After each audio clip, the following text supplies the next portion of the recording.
iniciar então a nossa segunda aula de Cosmovisão Missionária. Cosmovisão Missionária. No final da apostila de vocês eu faço diversas indicações literárias,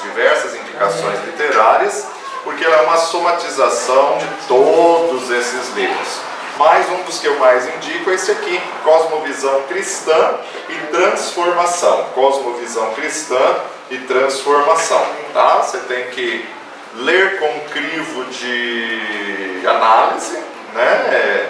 Sabendo que a maior parte dos livros de Cosmovisão, eles são tendenciosos à esquerda, ao comunismo. Eles já vão ser tendenciosos a isso, porque é o rumo que o mundo está tomando, né? Então, muitos comentaristas, muitos livros sobre Cosmovisão vai trazer justamente essa aceitação dessa mudança ideológica, tá bom? Então a gente tem que ler com reservas e também entender que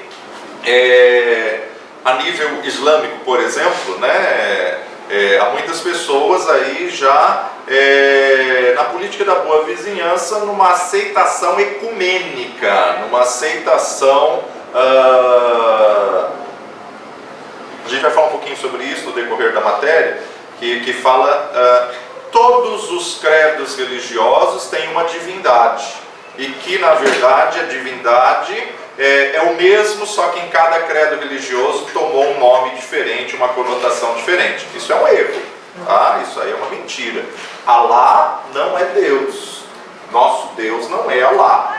Então na verdade a gente tem que tomar alguns cuidados nessa unificação ideológica da tendência do futuro, tá bom? Pai de amor e Deus bendito, graças te damos, ó Pai, por mais um dia, pela tua palavra. Graças te damos, Senhor, pela verdade que nos alcançou. Firma, fixa essa verdade em nossos corações, para que possamos a cada dia passar essa verdade adiante, anunciar a verdade do teu reino a tempo e fora de tempo, ó Pai. Dá-nos discernimento de espírito, dá-nos visão espiritual, dá renovo, Senhor, e que possamos a cada dia viver o teu milagre e as tuas obras e ser aprovados por ti, para a tua honra e tua glória, no nome precioso de Jesus. Amém. Vamos lá, nós estamos falando aí, o que importa antes é se queremos ser o que devemos ser, né? Se queremos ser o que devemos ser. Muitas pessoas sabem o que devem ser, mas não querem ser o que devem. Então, na verdade, a gente observa aí, né? A palavra de Deus nos fala sobre uma vida de santidade, ser de santos como o Senhor é santo. Muitas pessoas sabem que devem ser santos, mas não querem ser santos. Muitas pessoas sabem que devem fazer a diferença, mas não querem fazer a diferença. Ao observarmos a igreja evangélica brasileira hoje, nós constatamos um fato irrefutável. Ela não tem refletido em influência concreta na realidade sociocultural que nos cerca, a amplitude de seu crescimento numérico. Hoje se fala aí que a igreja evangélica brasileira ultrapassou aí 33% de cristãos. Só que 1/3 da população sendo cristão, ela não influencia nem 1/10 da população. Então a gente vê que muitos levam o título, mas não exercem a função. Pelo crescimento que ela vem tendo, ela tinha que influenciar mais a mudança sociocultural, quanto mais cresce a igreja. Mas estamos vendo crimes bárbaros, situações hediondas, o pecado se proliferando e a violência aumentando. Precisamos voltar ao discipulado, precisamos voltar a discipular os novos convertidos.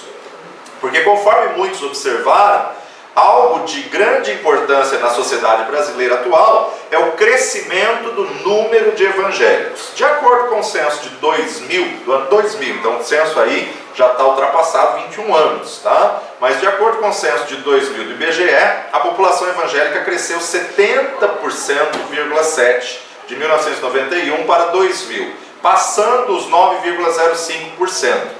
Claro que esse número 9,05%, era no ano 2000, houve um crescimento muito maior de 2000 a 2021, mas o censo cogita como população evangélica ou população cristã, católico apostólico romano, cristão e outras seitas também, tá? Então a gente tem que entender isso daí, 9,05% da população total do país para 15,4%. Hoje já se fala que estamos chegando, ultrapassando 35%. Como os novos evangélicos têm interagido com todas as questões eclesiásticas? Um erro e um engano que muitas pessoas se iludem é achar que a pessoa aceitou Jesus, a transformação foi imediata. Não foi. Precisa ensinar, precisa discipular, precisa educar, precisa instruir no livro dessa lei. A gente vê muitos cristãos que conhecem Jesus, reconhecem que ele veio em carne e sangue, morreu e ao terceiro dia ressuscitou, mas não mudam de vida, não se afastam do pecado. Ou seja, a gente vê uma classe dentro da igreja hoje que na verdade ela aceita Jesus, mas não abandona o mundo. Ela aceita Jesus, mas continua com o mundo. Isso por falta de conhecimento, falta de discipulado, e muitas vezes isso vai ficando 1, 2, 3, 5 anos, e ninguém fala para ela que ela tem que parar com a vida de pecado. Ela continua cultuando, ela continua. Aí quando se passa 10 anos, peraí, mas você já tem 10 anos de crente, até hoje não mudou? Alguém discipulou? Alguém ensinou? Nós temos que entender que a minoria dos frequentadores da igreja é que buscam conhecimento e sentam para a aula. Então não se nivele aos que não buscam conhecimento. Mesmo quando as igrejas estavam abertas, a gente vê que muitas pessoas frequentavam um culto de domingo só e achavam que já batia o cartão, está ótimo. Ele não tem, né? Ele é domingueiro, né? E só uma vez, né? Eu nasci, cresci na igreja, e na época de infância, de adolescência, não tinha essa, vamos escolher um dos cultos de domingo. Você tem 2 cultos, a gente vai nos 2, tem 3, a gente vai nos 3, né? Não tinha essa, já foi no domingo de manhã, não precisa voltar à noite. Então, na verdade, a gente vê como que a situação vai mudando gradativamente. Como que a liderança eclesiástica tem formado os novos crentes? Na verdade, a gente observa igrejas que nem curso para batismo tem. Não, venha como você está e permaneça como você veio. Esse que é o pior erro. Um impacto transformador da igreja evangélica é possível, mas para que isso aconteça, será preciso reapresentar o evangelho aos evangélicos. Será necessário pregar aos evangélicos. Tem um livro muito bom que se chama Crentes que Precisam de Salvação. Crentes que Precisam de Salvação. Ele é um livro que vai trazer justamente essa necessidade de discipulado. Será preciso uma missão interna destinada a pôr em questão o conteúdo da nossa pregação e a compreensão que temos da tarefa da igreja no mundo. Se a igreja não discipular a sociedade, ela será discipulada por ela. Se a igreja não fizer missões, ela se torna um campo missionário. Isso se torna ainda mais dramático agora, com os evangélicos brasileiros vivendo franca ascensão social e se expondo à necessidade de se posicionar em campos tão diversos, como a política, a ciência, a mídia, a arte, a moral sexual e a educação.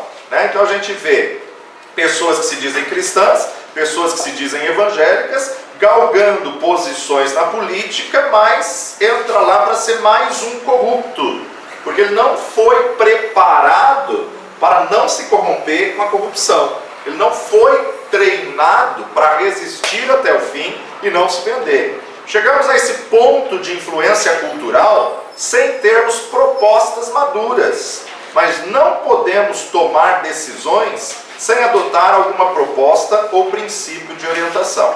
O cristianismo autêntico, ele começa com a premissa de que existe uma fonte de verdade fora de nós. A palavra de Deus é a verdade. Ela é objetivamente a verdade. Salmo 119, versículo 151, nos diz: Tu estás perto, ó Senhor, e todos os teus mandamentos são a verdade. Tu estás perto. Embora Deus esteja perto, muitos não conseguem senti-lo.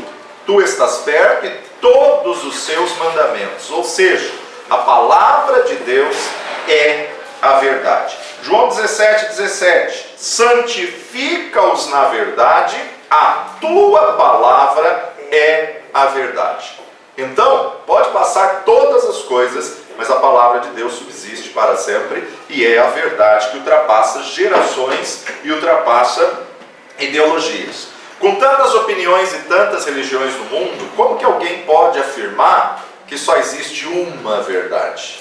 Isso é o que está na mentalidade das pessoas. Essa é a tendência errada do pensamento das teologias, das ideologias contemporâneas, né? Então a gente observa essa realidade e muitas vezes a gente não tem resposta para essa realidade. Existe realmente uma verdade entre as diversas verdades que o mundo apresenta? Sim. A palavra de Deus é a verdade, o próprio Jesus disse: eu sou o caminho, a verdade e a vida.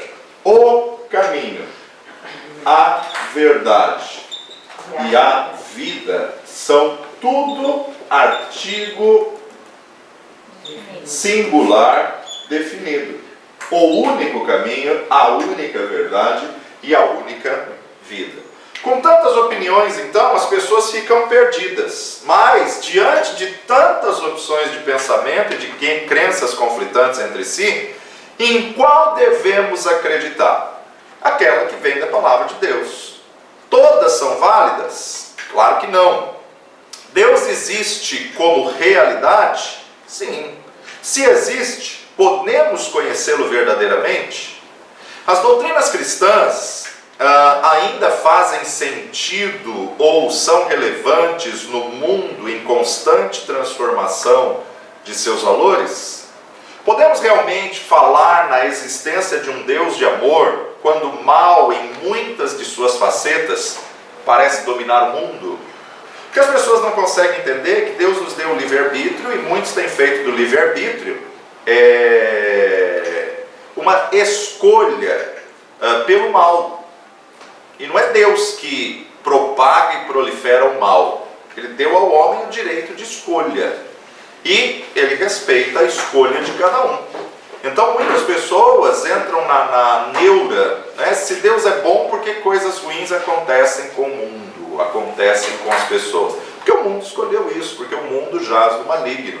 Porque na verdade a criatura é má, ela vem de uma ascendência adâmica, ela vem de uma ascendência do pecado, ela vem de uma linhagem, e o pecado cada vez mais impregna o sangue, impregna o DNA, e a tendência da criança já é má. Você vê a criança, ninguém ensina ela a fazer o mal, mas ela já é egoísta, ela já é possessiva, ela já é uma criança que pende ao mal. Então ela precisa de limites, ela precisa de Jesus, ela precisa ter um encontro com Deus. E quanto antes ela tiver um encontro, mais ela vai poupar situações e decisões contra a vontade de Deus.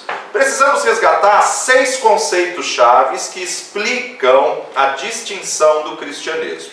Então, o primeiro conceito chave: objetividade.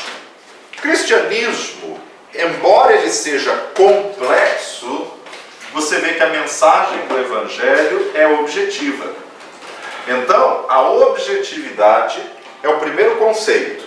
O pós-modernista está convencido de que não existe nenhuma religião melhor, superior do que a outra. É o famoso: todos os caminhos levam a Deus. Realmente, todos os caminhos levam a Deus. Uns para juízo e outros para recompensa e galardão. Só que todo mundo vai se encontrar com Deus. Porém, uns para juízo eterno. Isso que as religiões não falam nessa meia-verdade. Todos os caminhos levam a Deus? Sim, levam. Porém, Para juízo ou para recompensa? O desprezo do pós-modernismo pela verdade objetiva está se infiltrando na igreja de forma sutis. E a meia-verdade é a pior mentira. Abrir mão do fundamento da verdade bíblica, e seja qual for o sistema de crença que reste, não vale a pena ser chamado cristão, mesmo se ele retiver vestígios do simbolismo ou da terminologia cristã. Há muitos que pensam que a Escritura pode ser interpretada da maneira que desejarem. Cada um tem o seu ponto de vista. Não. Tá? Eu não adequo a Escritura à minha interpretação ou ao meu entendimento. Ela tem uma forma de interpretar que tem que ser vista como um todo. Eu não posso tirar um versículo do contexto e fazer uma doutrina daquele versículo fora do contexto bíblico. Devemos interpretar a Escritura do ponto de vista de Deus. Primeira coisa que tem que ser vista do ponto de vista divino é a teocracia. Deus não é democrático. Ele não quer saber se você concorda ou discorda. Ele mandou, quem tem juízo obedece. Então, ele não é democrático. Ele é Deus, ele é Senhor. Então, o sistema de Deus é teocrático. Está na palavra? Tá. Então eu tenho que obedecer. Não concordo. Problema teu. Para você estar no reino de Deus, você tem que cumprir o que ele estabeleceu. Concordar e discordar, ele não nos deu essa opção quanto às suas leis e mandamentos. Segunda forma que nós observamos é que esse Deus com sistema teocrático veio estabelecer um reino. E esse reino é o reino dos céus na terra, que tem uma cultura. O que é cultura? Cultura, na verdade, é a forma, o hábito. Cultura, na verdade, é o sistema de culto. É um sistema de vida. Então, nós temos que obedecer a essa verdade. Então, devemos interpretar as Escrituras do ponto de vista de Deus, e do ponto de vista de Deus, tem que ser igual para todos. Pecado é pecado, seja aqui, seja na Inglaterra, seja na Alemanha, seja na África, seja na China ou em qualquer lugar, pecado é pecado. Os 10 pontos doutrinários, teologia, cristologia, pneumatologia, eclesiologia, amartiologia, soterologia, escatologia, os 10 pontos doutrinários são o mesmo em qualquer lugar do mundo. Deus é o único Criador, onisciente, onipotente, onipresente. Isso é universal, isso é mundial, isso é em qualquer geração, em qualquer nação, em qualquer povo. Jesus é o que veio em carne e sangue, é o único caminho de nos aproximarmos de Deus. O único caminho, a única verdade é a vida. Isso é mundial, isso é universal. Isso são pontos doutrinários. Então, são 10 pontos doutrinários que nós temos que estar firmados, observando justamente a definição da fé cristã. Nós temos então bibliologia, que é, na verdade, a palavra de Deus. A palavra, cremos que ela é autoridade máxima, ela é divinamente inspirada por Deus, escrita por homens, porém, na verdade, nós observamos aí que a bibliologia, a palavra de Deus, essa necessidade, essa importância de recebermos como autoridade nas nossas vidas. Teologia, Deus é autoexistente, Ele é de eternidade a eternidade, Ele é o Criador de todas as coisas, e que se manifesta em trindade, cristologia. Cristo, o Verbo, o que se fez carne e habitou entre nós, é a segunda pessoa da Trindade. Pneumatologia. Pneuma, Espírito. Então, a doutrina do Espírito Santo, que na verdade é a eminência da dispensação que nós estamos, e nessa eminência da dispensação que estamos, da graça, onde o Espírito Santo tem a evidência, o Espírito Santo de Deus é a terceira pessoa, onde ele tem 9 dons, 9 manifestações, e também temos aí os 9 frutos do Espírito. E aí nós temos o que? A martiologia, a doutrina do pecado. Amartia, errar o alvo. O homem errou o alvo, o homem pecou, E aí, porque ele pecou, ele depende de um Salvador. Salvador, sotero, soterologia, doutrina da salvação. Doutrina da salvação, em nenhum outro homem há dado entre os homens pelo qual devamos ser salvos. Jesus Cristo, homem.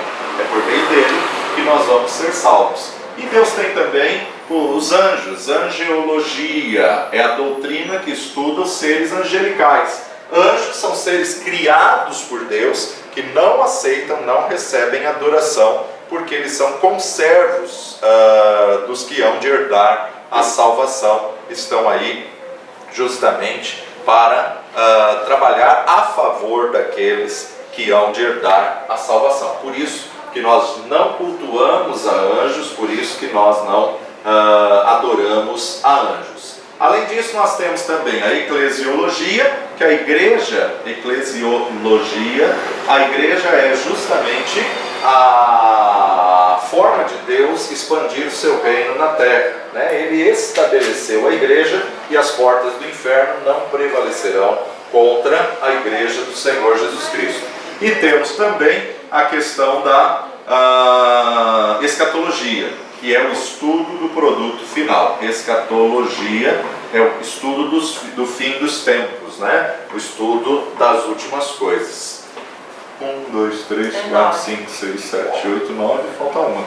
E agora? Vamos lá que a gente lembra. O homem, doutrina do homem, antropologia. Antropologia. O homem é um ser criado por Deus, a imagem e semelhança de Deus, e depende de um Salvador, porque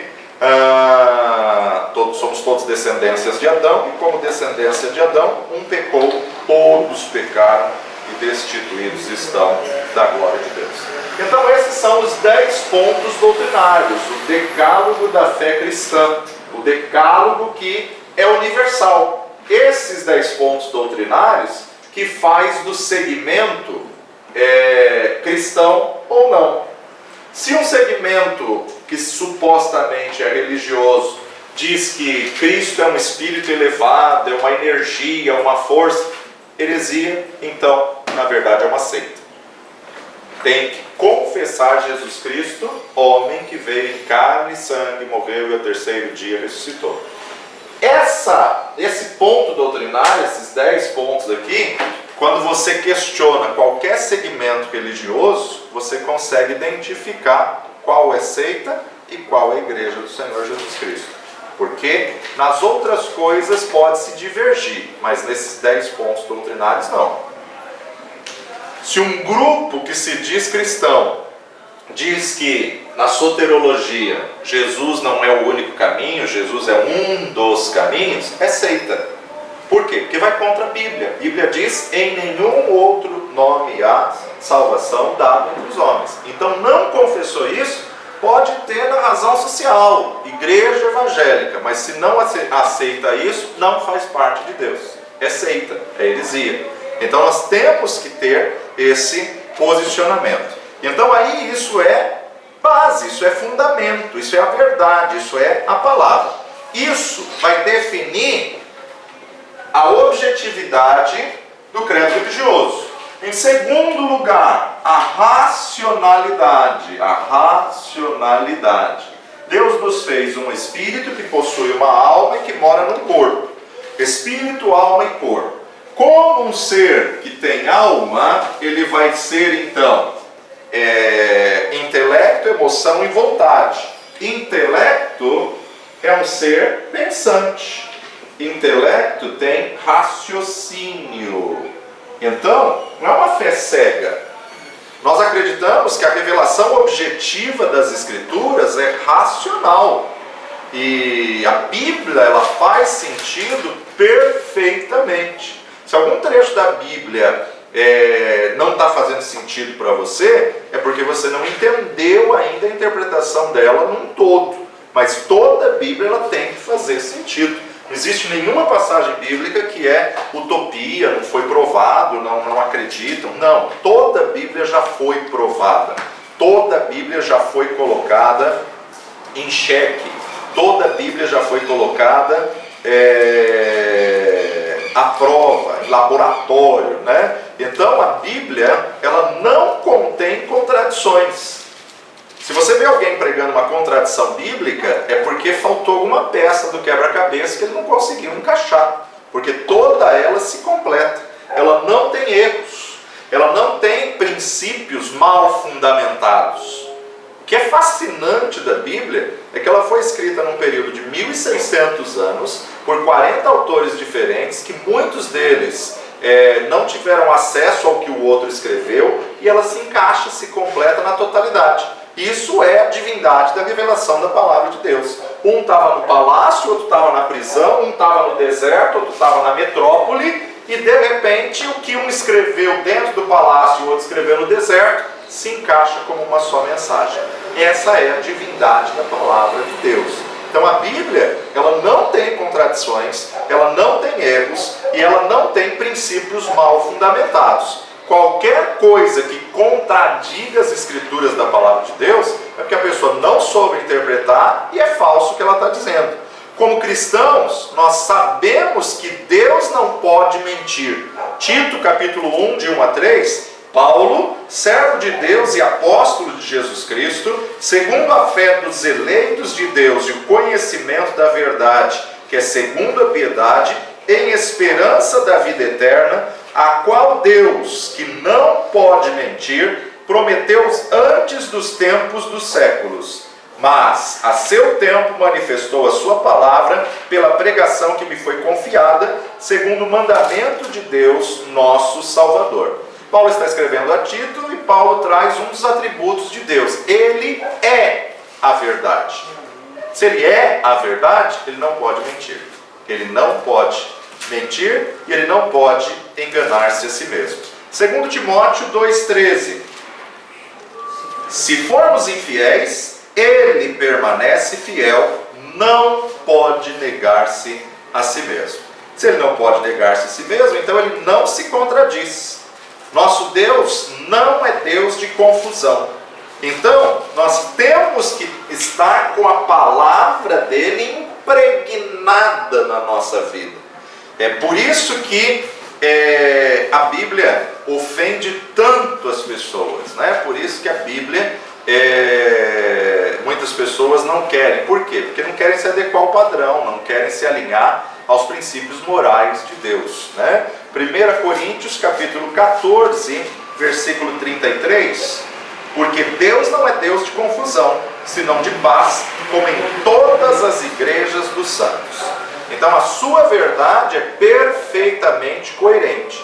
Isso significa, primeiro de tudo, que a palavra de Deus é um registro preciso e incontestável da verdade. A Bíblia, ela não é cheia de absurdos, contradições ou fantasias. A Bíblia, ela é perfeitamente consistente em tudo que é verdadeiro. Os fatos colocados pela Escritura são fidedignos. Os eventos históricos descritos na Bíblia são história verdadeira, não alegoria mítica ou exótica. A doutrina ensinada nela é sem erro. Os detalhes das Escrituras são preciosos e profundos. Desde a criação, corrija aí, desde a criação, não é desde o dia, desde o dia da criação até o dia final da consumação da volta de Cristo. As Escrituras em si são completamente livres de todos os erros e deficiências. Isso é fabuloso e impressionante na palavra de Deus. Há muitos trechos que, pelo que as pessoas aprenderam, muitos colocavam a Bíblia em xeque achando que ela estava errada, que o escritor se enganou na hora de escrever. E quando eles foram pesquisar e mergulhar a fundo, viram que a Bíblia traz o conceito da verdade, seja na ciência, seja na física, na química, seja em qualquer área. A Bíblia traz o conceito da verdade, e os que haviam interpretado de outra maneira que estavam errados. Então eles têm que se adequar e têm que se dobrar diante da palavra de Deus. Por isso, nós cremos na veracidade da palavra de Deus como autoridade máxima, como absoluto, né? Num período em que as pessoas estão dizendo que não existe verdade absoluta, a Bíblia é a verdade absoluta. Isso tem que estar enraizado, fundamentado, alicerçado no teu interior. Eu posso não entender, não compreender esse texto da Bíblia, mas ela é a verdade. Então eu vou procurar, buscar, encontrar o que ela está fundamentada ali para trazer a verdade. Terceiro conceito, então, define aqui a veracidade. A veracidade da palavra de Deus. O cristianismo autêntico, a fé cristã, não tem a ver primeiramente com sentimentos, embora sentimentos profundos com certeza resultarão do impacto da verdade no nosso coração. As Escrituras são o mais elevado padrão de verdade. Tempos mutáveis não mudam a verdade. As Escrituras são imutáveis, como também o próprio Deus é imutável. Não podemos tentar manipular as Escrituras num esforço vão de harmonizá-la com opiniões mutáveis desse mundo. Verdade e fé são inseparavelmente entretecidas. As pessoas não podem ter fé genuína fora da verdade da palavra de Deus. Precisamos recuperar nosso amor pela verdade bíblica, bem como a nossa convicção de que ela é a verdade indiscutível. Agora, além de ela ser a verdade, o quarto conceito é a autoridade da palavra de Deus. Autoridade. Então, a gente observa aí, Marcos capítulo 1, Evangelho segundo Marcos, capítulo 1, verso 22, nos diz: e maravilharam-se da sua doutrina, porque os ensinava como tendo autoridade e não como os escribas. Temos palestrantes que não pregam com autoridade porque não creem naquilo que está escrito. Então, na verdade, ele não fala com autoridade porque nem a ele convenceu. Segundo a nova tolerância pós-moderna, todo mundo tem que receber igual respeito. E ninguém deve alegar superioridade para qualquer ponto de vista. Como cristãos, nós enfrentamos uma escolha clara: ou acompanhar o espírito da época e reduzir a autoridade das Escrituras, ou aceitar as Escrituras e colocar a sua autoridade e nós mesmos contra o resto do mundo. Mas o nosso dever, ele é claro, apresentado pelo apóstolo Tiago 4:4. Adúlteros e adúlteras, não sabeis vós que a amizade do mundo é inimizade contra Deus? Portanto, qualquer que quiser ser amigo do mundo, constitui-se inimigo de Deus. Ou seja a verdade da palavra sempre verdadeira e qualquer homem mentiroso. Chegamos ao ponto em que podemos aceitar como autoridade a opinião de um advogado, um médico, um arquiteto, mas não podemos tolerar a autoridade da palavra de Deus. Isso é um grave problema persuasivo nos conceitos e nas ideologias dos nossos dias. E nós precisamos restaurar a autoridade da palavra.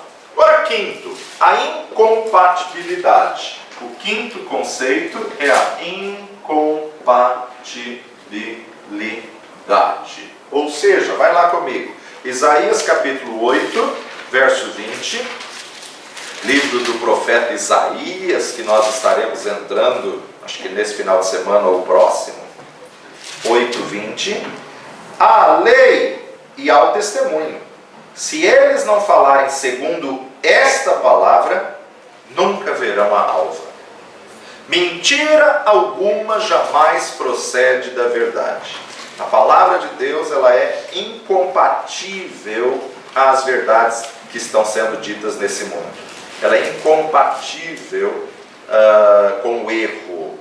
1 João 2:21. Não vos escrevi porque não soubesseis a verdade, mas porque a sabeis, e porque nenhuma mentira vem da verdade. Então a verdade, ela é incompatível ao erro. Incompatibilidade é, portanto, uma quinta palavra essencial para descrever uma cosmovisão bíblica. João capítulo 14, verso 6. Disse Jesus: eu sou o caminho, a verdade e a vida. Ninguém no original grego é absoluto. Absolutamente ninguém vem ao Pai se não for por mim. Não tem outro caminho, não tem outra verdade, não tem outra vida. Absolutamente ninguém. Ou seja, não há salvação em nenhum outro, porque abaixo do céu não existe nenhum outro nome dado entre os homens pelo qual importam que sejam salvos. Atos capítulo 4, verso 12. E em nenhum outro há salvação, porque também debaixo do céu nenhum outro nome há dado entre os homens pelo qual devamos ser salvos. Verdade e erro não podem ser combinadas para produzir algo bom. São incompatíveis da mesma forma que a luz é incompatível com as trevas. E infelizmente, um princípio tão simples, mas que essa geração, a sociedade está querendo mudar. O não de um pai e o não de uma mãe, às vezes pode ser um quase sim. Um sim de um pai e um sim de uma mãe. Se a criança fizer manha, birra e tudo mais, pode ser não. Isso está errado, né? Seja o vosso falar, sim, sim, não, não. O que passar disso é procedência maligna. Os pais da nossa geração, eles na verdade estão no meio termo, e não pode, tem que ensinar a criança o absoluto. Sim é sim até as últimas consequências, não é não até as últimas consequências. O pós-modernismo, que se orgulha de ser tolerante com todo ponto de vista oposto, seja contudo hostil ao cristianismo bíblico. Estamos entrando numa sociedade que não se permite ser contrariada. Ele não discorda que a sua opinião é diferente da dele. E por quê? Porque não se estabeleceu limite na primeira infância. Porque não soube pode, não pode, certo, errado, luz e trevas, sim e não. Muitos hoje, com uma falsa ideologia, estão se tornando tolerantes demais e até coniventes com o erro, com o pecado, indiferentes. Não podemos deixar as trevas ofuscarem a luz. A palavra de Deus nos diz: cuidado que a luz que há em ti não sejam trevas, porque senão, quão grandes trevas serão. Senão, quão grandes trevas serão. A cosmovisão bíblica, ela é incompatível com qualquer tipo de tolerância e mentira. E sexto, a integridade. A integridade. Provérbios capítulo 11. Então aqui é intolerância. Isso.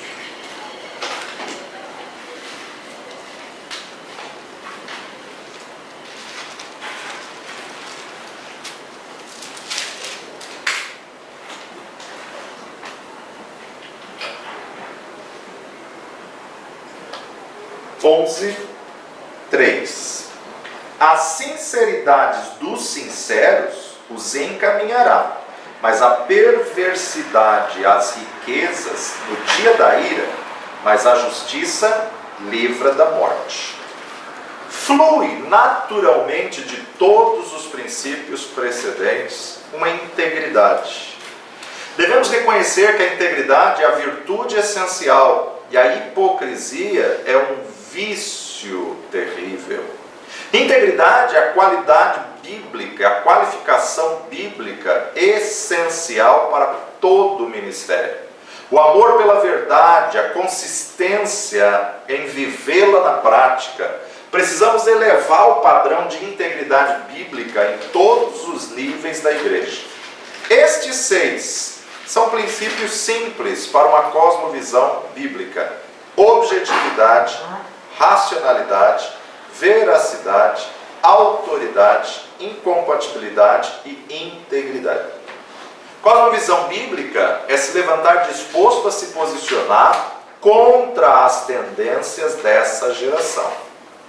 Então, se nós formos fazer aí o contraponto desses 6, o antônimo, o oposto da subjetividade, da objetividade é o subjetivismo. Né? Estamos numa geração que tudo é subjetivo. O oposto da racionalidade é a irracionalidade. Ou seja, a sociedade quer formar uma massa de manobra que não pense. engula aquilo que está sendo dito e que não quer te permitir pensar. Se você confrontar e questionar, nem a pessoa sabe que ela está defendendo, mas ela defende. Por quê? Porque a maioria está defendendo. Isso é um erro, irracionalidade. A veracidade, o oposto, vai ser o mundanismo. A autoridade é a incerteza, a incompatibilidade é a transigência e a integridade, o oposto é a hipocrisia.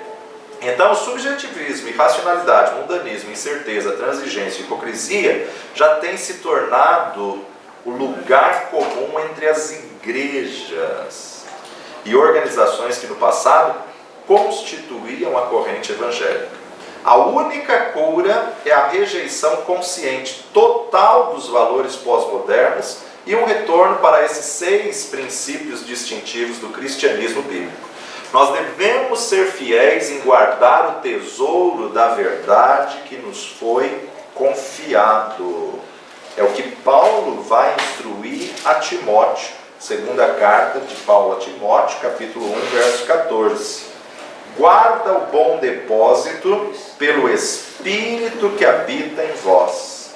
Paulo mesmo vai dizer a Timóteo: e isto que de mim recebestes, confia-o a homens fiéis, passa para frente, discipula, multiplica. Se nós não o fizermos, quem o fará? Não podemos ignorar que realmente a mídia impressa e televisiva, e hoje, cibernética, tem olhado o Evangelho como matéria, como ibope e preocupação. Tudo que os evangélicos fazem hoje dá matéria. Por quê? O avanço do Evangelho no Brasil é algo fascinante que tem despertado a curiosidade para investigações desse fenômeno. O esfriamento e descaso do catolicismo, a queda brutal em outros segmentos e o crescimento vertiginoso do Evangelho. Então eles procuram meios, formas de contaminar. E a forma de contaminar é se infiltrar dentro dele e começar a disseminar as doutrinas. Se infiltrar, por quê? O ataque que vem de dentro é pior do que o que vem de fora. O de fora está exposto, está explícito, o de fora está aí notório para todo mundo. Mas quando se infiltra, que a pessoa cai na graça, que a pessoa, na verdade, cria um vínculo, aí fica mais difícil de confrontar. Mas tem que ser confrontado e seja a palavra de Deus verdadeira e todo homem mentiroso. Agora, temos que tomar um grande cuidado, porque quando olhamos para a história da igreja, nós vemos que quando a igreja começou a se despontar e crescer, o Estado sempre se aproximou dela. O Estado sempre teve interesses. Quando ela não era expressiva, o Estado nem se importava. Mas quando ela começa a crescer na sociedade, então o Estado se aproxima e se funde à igreja. Só que toda vez que o Estado se fundiu à igreja, trouxe contaminação. Desde Constantino. Até hoje se questiona se Constantino se converteu ou se convenceu. Porque Constantino nivelou, e a partir do momento que o imperador é cristão, então um monte de gente quis ser cristã só para fachada, para demonstrar a Constantino que professava a mesma fé quando não havia convertido. Quando o Estado se aproxima e se funde com a igreja, para que lá na frente eles possam dominar a igreja, intimidar e desvirtuar a igreja. E hoje, com essa questão da globalização, tudo gira em torno de uma unificação. A tendência é o ecumenismo. Há até, vamos abrir um parênteses aqui, porque há até uma má interpretação do ecumenismo. Qual a diferença de ecumenismo para unidade? Porque hoje em dia, quando você fala contra o ecumenismo, as pessoas ainda te confrontam dizendo: mas você não luta pela unidade? A diferença é que unidade tem que ser os que professam a mesma fé. Ecumenismo se unir a divergências de fé. Então, por exemplo, ecumenismo é quando o cristão se une com um umbandista, quando o cristão se une com a macumba, quando o cristão se une com o Islã, para dizer, não, todos os caminhos levam a Deus. Estamos todos buscando um fim proveitoso. Isso é ecumenismo. Espera aí, são fé conflitantes.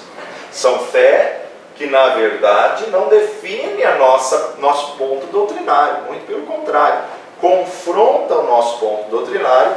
Eu não posso me unir com pessoas que têm divergência dos pontos doutrinários. Se une com pessoas que têm divergências doutrinárias, isso é ecumenismo. Agora, se cremos que Jesus é o único caminho, única verdade, única vida, um é mais barulhento, outro é mais quietinho, um é pentecostal, outro é tradicional, mas Jesus é o único caminho, então é unidade.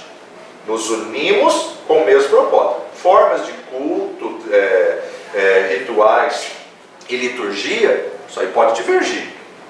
Mas a doutrina tem que ser a mesma. Não todos os caminhos levam a Deus. Me unir a isso é ecumenismo. Só há um caminho, uma verdade, uma vida. Isso pode ser unidade. Cremos em Cristo Jesus como único Senhor e Salvador? Sim. Então vamos ter unidade com você. Ah, mas eu creio que pode usar calça comprida. Eu creio que não pode. Essas divergências não tem problema. Mas o ponto doutrinário eu tenho que ter unidade. Então cuidado com essa sutileza do mundo. Não, mas vocês pregam unidade e não querem se unir a esse grupo de seita? Não posso me unir porque as nossas crenças são divergentes.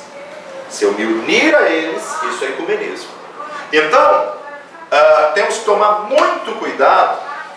A tendência hoje da sociedade é o ecumenismo. Por isso que os líderes religiosos, o Papa e outros líderes mundiais, estão lutando por uma fé única, a qual estão aí debatendo se vai se chamar Crislã. Crislã. Veja que Crislã, cristianismo e islamismo, as duas grandes fés mundiais.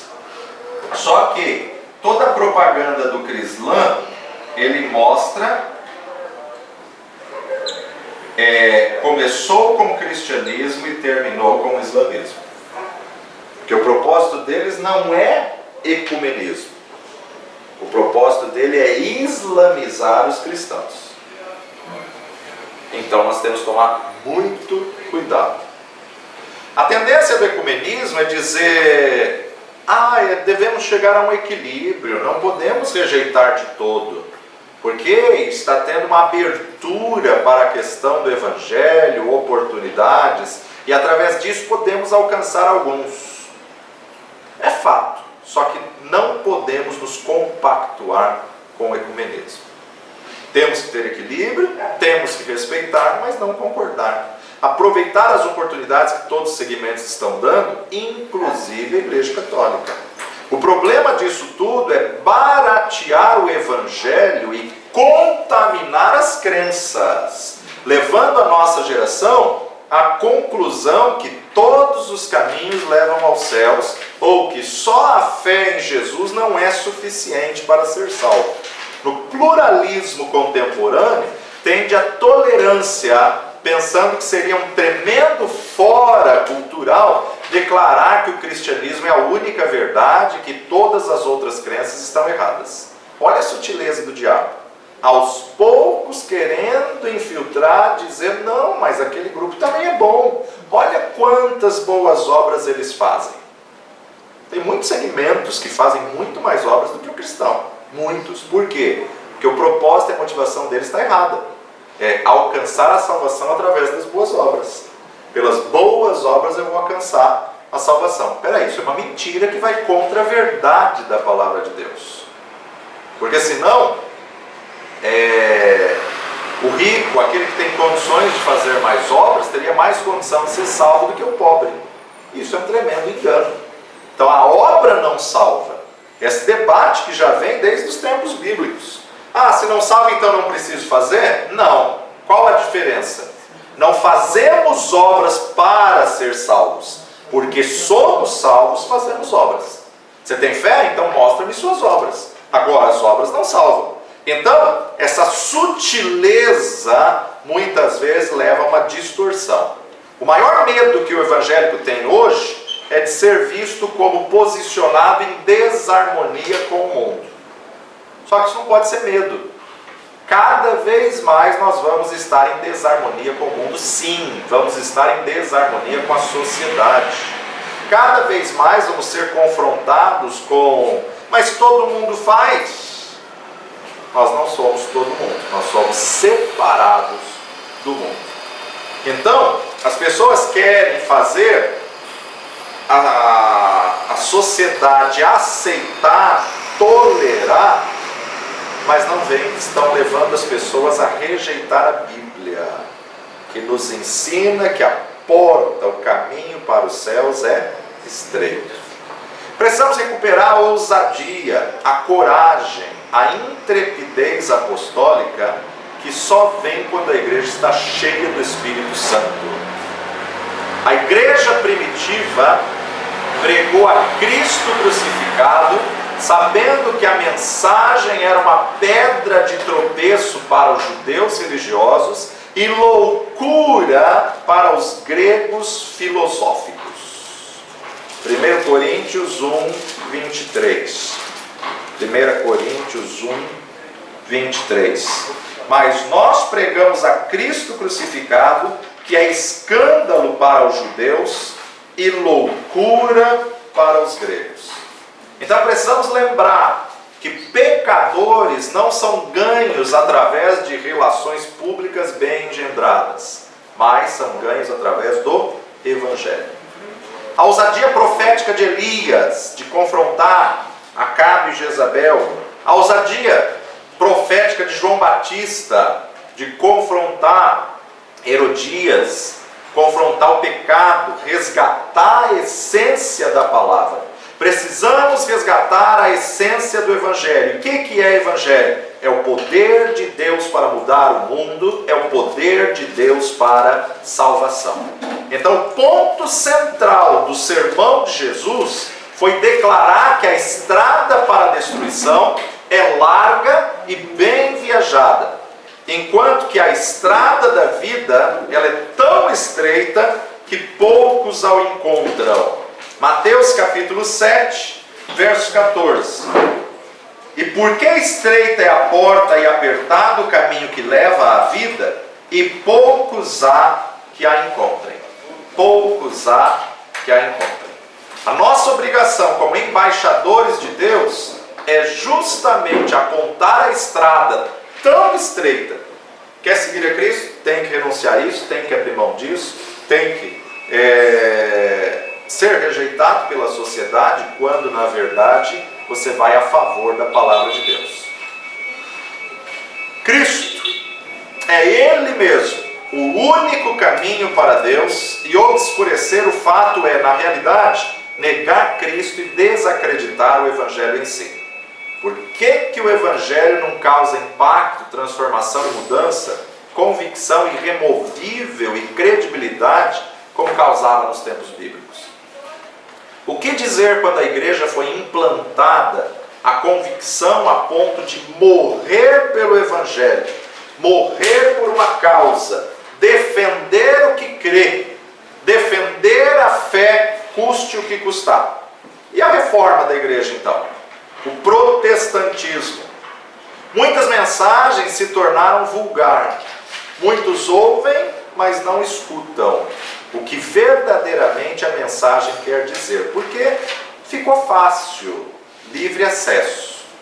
Quando na verdade a palavra de Deus é: quem tem ouvidos para ouvir, ouçam. Todos têm orelha, mas nem todos têm ouvido. Que aplicação prática ou que implicações éticas têm as verdades bíblicas? Como que os cristãos podem influenciar a ordem social? O ser humano em geral, tem sede pelo oculto, tem sede pelo místico, tem sede pelo abstrato, tanto passado como futuro. Quando os cientistas criaram o LHC, o Large Hadron Collider, ou o acelerador de partícula, na verdade, falamos ontem, né? Entre a Suíça e França, eles fizeram um túnel com 100 metros de profundidade na fronteira da Suíça e da França e um túnel monumental de 27 quilômetros de extensão. E dentro colocaram um tubo e desse tubo eles, segundo dizem aí, pegam buracos negros do espaço e colocam em colisão dentro do acelerador de partículas para ver aonde surgiu o universo. Hoje se discute se isso não vai ser a destruição da Terra, pois, se ligado, ele começa a sugar moléculas, com a possibilidade de criar buracos negros, com o desejo de buscar a origem da Terra. É um acelerador de partículas, mas que pode começar a consumir tudo que está ao redor. Consumando e engolir a própria Terra, vai gerar uma colisão de prótons, dando origem a partículas como estrangeles.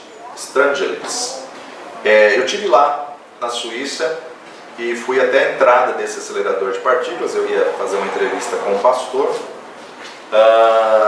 e a hora que ele morava no 8º andar, e a hora que nós entramos no elevador, deu um terremoto de 7.4, 7.6, uma coisa assim. Todos os prédios têm lá um aparelho que mostra qual é a intensidade do terremoto nessa região, né? E a hora que a gente chegou no apartamento dele, eu falei, não seria melhor a gente sair, descer, né? Ele, por quê? Eu falei, um terremoto, né? A gente sentiu o elevador balançando e tudo mais e tal. Ele, não, ligaram um acelerador de partículas agora e toda vez que eles ligam há esse tremor. O senhor chegou a observar se o tremor passou de 8? Eu falei, não, o que eu vi lá é 7 ponto alguma coisa. Ele falou, então, até 8 não tem problema, o nosso prédio suporta até 8. Uma tranquilidade, uma passividade, uma aceitação natural. Ele está em cima de uma região em que o tremor até 8 na escala Richter é normal, é aceitável. E se por acaso tem acima de 8, dá tempo de correr? Então são realidades que você vê que a sociedade vai se adequando, que a sociedade vai aceitando. O vulcão começou a erupção, mas não tem problema. Pode ser que ele exploda essa noite. Não, mas não vai explodir. Qual garantia que se tem? Nós observamos que isso tem acontecido também em meio à fé cristã. Os não tem problema, não faz diferença, todo mundo faz, não nos dá direito de fazer, porque podemos colocar nossa eternidade em risco. Então que possamos refletir acerca disso.